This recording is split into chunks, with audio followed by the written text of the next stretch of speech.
Yulia Tymoshenko est candidate à l'élection présidentielle du 25 mai prochain. Son rival, Petro Poroshenko, arrive en tête des sondages.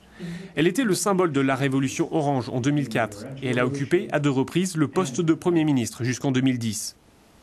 Après avoir passé près de 3 ans en prison, elle a été libérée après la chute de Viktor Yanukovych. Elle mène désormais sa campagne dans tout le pays et tente de récolter des voix dans le sud-est, en proie aux troubles, mais aussi de faire consensus auprès des nationalistes ukrainiens. C'est un pari politique compte tenu de l'immense fossé qui sépare ces 2 électorats. Bienvenue sur Euronews. La situation en Ukraine est particulièrement difficile. Il y a d'énormes tensions avec la Russie, des menaces de guerre, du moins de guerre civile. Que pensez-vous des dernières affirmations et déclarations de Moscou, en particulier du Kremlin, concernant la situation en Ukraine ?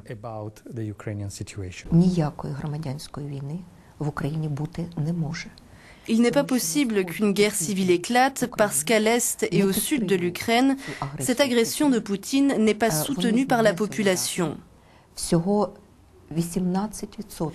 18% des habitants de ces régions considèrent que Donetsk, Louhansk et Kharkiv Oblast devraient quitter l'Ukraine pour rejoindre la Russie.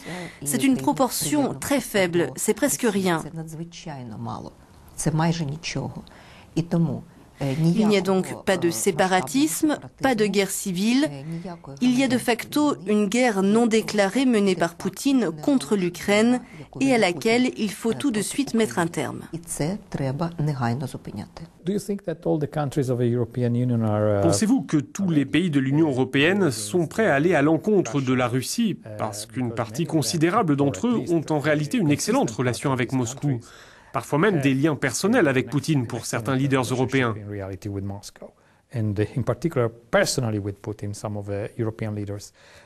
Donc, pensez-vous réellement que l'Union européenne serait prête à le faire, à prendre des mesures contre la Russie ? Je pense que le monde entier a compris depuis longtemps que sur ce territoire de la Fédération de Russie, un régime autoritaire a été créé avec une économie fermée et des processus plutôt malsains qui se développent. Le monde entier s'est demandé comment normaliser cette situation. Poutine lui-même a donné au monde des possibilités pour simplement détruire le régime en place en Russie et qui menace la paix dans le monde. La Crimée et l'Ukraine sont en quelque sorte un piège pour Poutine dans lequel il est tombé et je pense que le compte à rebours de la fin de ce régime a commencé. Parlons maintenant de l'élection présidentielle. Les sondages montrent que vous obtenez de bons résultats, qui ne cessent de s'améliorer, mais que Poroshenko arrive toujours en tête.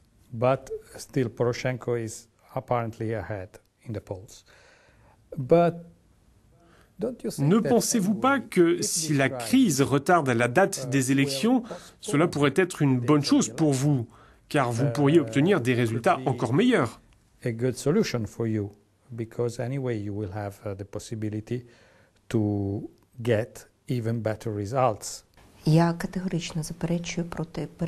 Je suis tout à fait contre le report de l'élection présidentielle à une date ultérieure au 25 mai.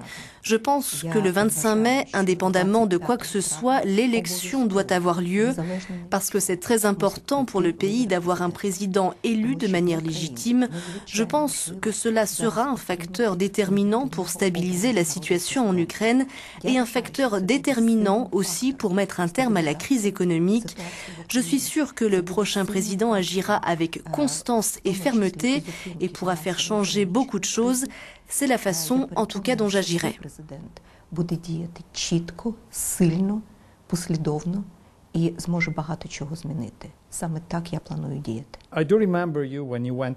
me rappelle lorsque vous étiez sur scène, juste après votre libération, à Maïdan.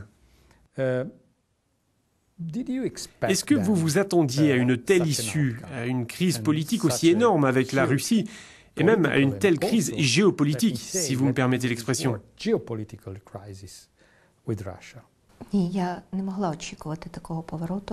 ne pouvais pas m'attendre à une telle tournure des choses parce qu'en 23 ans d'indépendance, personne n'aurait pu imaginer que la Russie entamerait une guerre contre l'Ukraine. Mais la révolution, en effet, a gagné et la révolution a offert à l'Ukraine une véritable indépendance et une véritable liberté. Poutine ne pouvait pas accepter cette révolution et ne pouvait pas reconnaître cela. Il s'est habitué, à travers la 5e colonne qui dépend de lui au sein de gouvernements d'un autre pays, à conduire sa propre politique et avait des projets pour étendre son empire aux dépens de l'Ukraine. La révolution a barré la route à ces projets qui étaient les siens.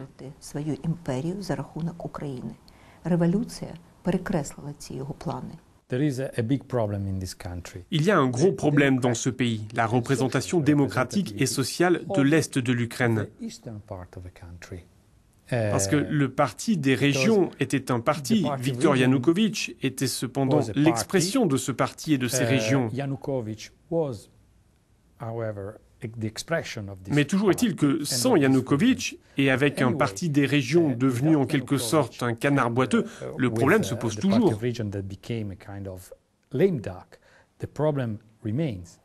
Я думаю, ви праві в тому, що сьогодні українці на сході, півдні відчувають себе. Vous avez raison sur le fait que les Ukrainiens de l'Est et du Sud du pays ressentent un certain manque d'attention à leur égard. Ils n'ont pas aujourd'hui ces politiques sur lesquelles ils pourraient compter. C'est pourquoi j'ai passé tout mon temps dans les régions de l'Est, à Louhansk, à Donetsk, ces dernières semaines, et aussi vers les bâtiments bloqués pour tout d'abord écouter les Ukrainiens de l'Est pour comprendre quels sont les messages qu'ils veulent faire passer au gouvernement ukrainien. Je veux comprendre ce qu'ils veulent obtenir, quel type de soutien ils attendent de la part du nouveau gouvernement ukrainien, et nous sommes prêts à leur apporter ce soutien. Je considère que c'est l'une des principales questions aujourd'hui, et je consacre beaucoup de temps à cela malgré le fait que l'on soit en pleine campagne des présidentielles. Je pense qu'il est temps, comme l'a affirmé l'un des grands présidents de ce monde, de simplement guérir les blessures de ce pays pour s'unir, ne pas se battre les uns contre les autres, mais se comprendre les uns les autres, comprendre et faire chacun un pas l'un vers l'autre, et c'est la voie à suivre pour retrouver la paix.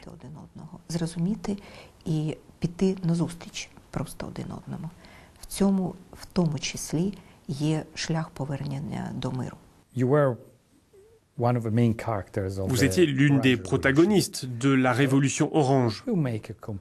Pourriez-vous faire une comparaison pour nos téléspectateurs qui ne sont pas forcément ukrainiens, mais aussi de nombreux autres pays, et tenter d'expliquer quelle est la différence entre la révolution orange et Maïdan?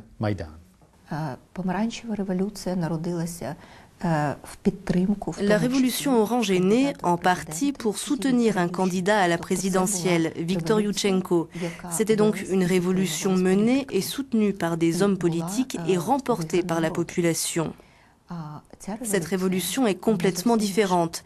Cette révolution pour la dignité s'est déroulée sans le soutien de la classe politique et de ses membres. C'était une révolution des leaders de la société civile et de tous ceux qui les ont suivis. C'était une révolution pour chaque Ukrainien qui aspirait à la liberté, et en cela c'est une différence cruciale. Thank you very much. Дякую. Дякую дуже. Дякую.